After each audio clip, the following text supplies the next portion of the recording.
দুপুরে লাঞ্চের মেনু নিয়ে। তো আমার শরীরটা খুবই খারাপ, কাল থেকে একদমই বিছনা থেকে উঠতে পারছি না, প্রচণ্ড জ্বর হয়েছে, তার উপরে প্রেশার আপ ডাউন করছে। তো সেই কারণে এত দুর্বল লাগছে, একদম মনে হচ্ছে মাথা ঘুরে ঘুরে পড়ে যাব। তো রান্না করতে পারিনি আমি।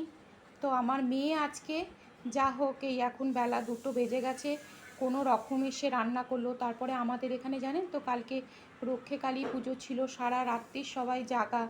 তো ও সেই সারা রাত্রি জেগে সকালবেলা একটু ঘুমিয়ে পড়েছিল। তারপরে উঠে তাড়াহুড়ো করে মানে, মা কি খাবে তুমি বলো তো, তোমার কি ভালো লাগছে? আমি বললাম, তুই যা রান্না করে দিবি তাই খাবো।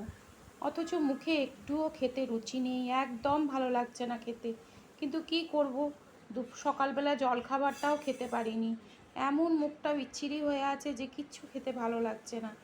কিন্তু মেয়ে এখন তাড়াতাড়ি করে 2টোর মধ্যে